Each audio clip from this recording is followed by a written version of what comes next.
And I'm gonna be sharing also with you the pros and cons that I encountered doing it after marriage.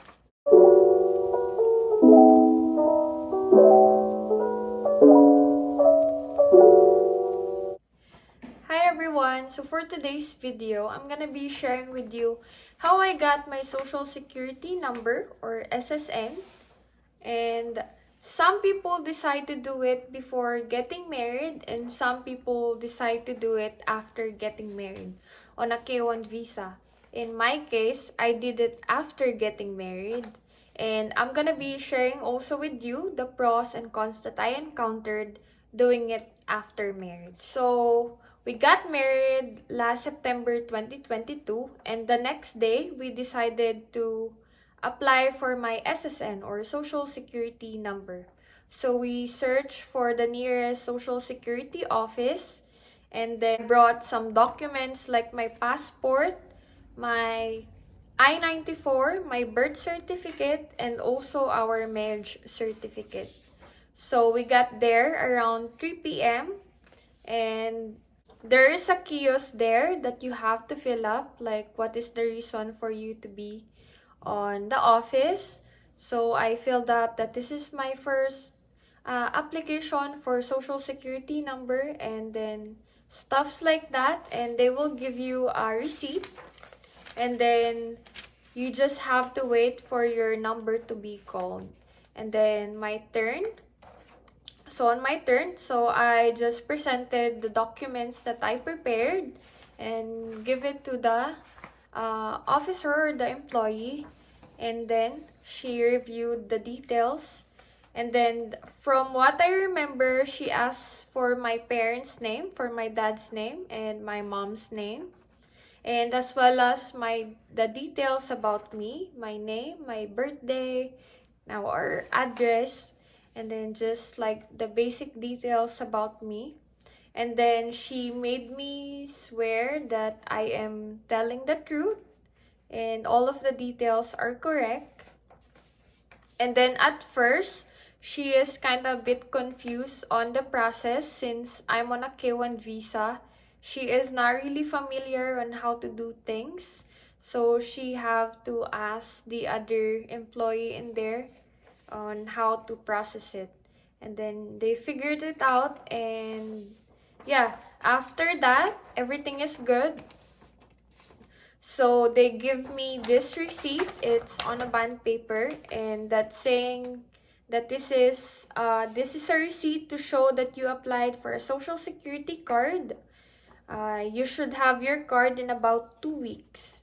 Any documents you have submitted are being returned to you with this receipt.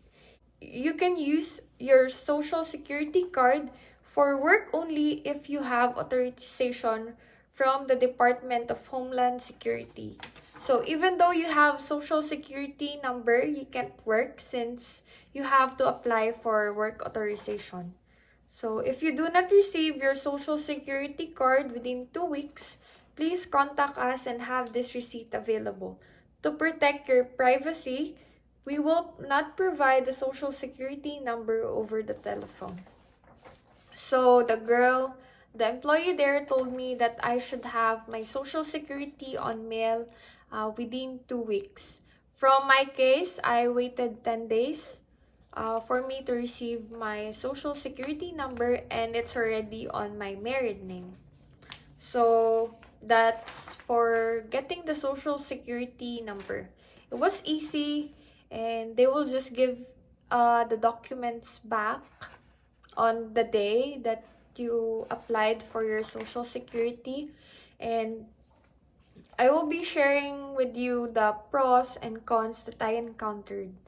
So for the for the pros first is, since I got my social security after getting married, I don't have to go back to the office to have my name changed from single name to married name, since my social security card is already in married name.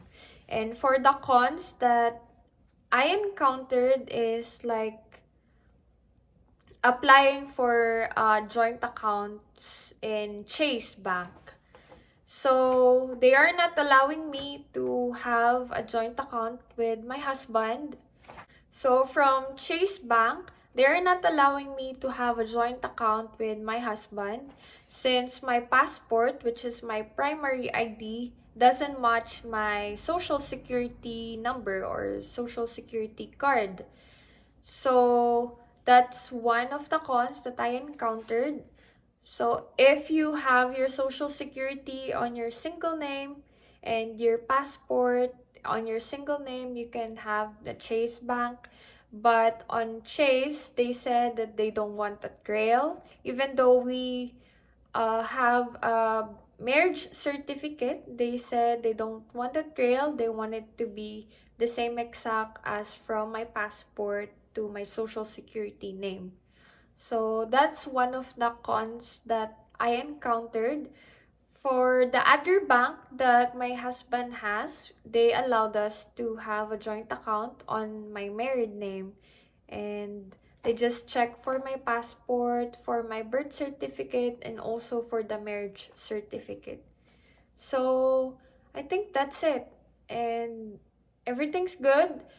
We have the joint account since we are applying for the adjustment of status and we want to include that as our proof of relationship.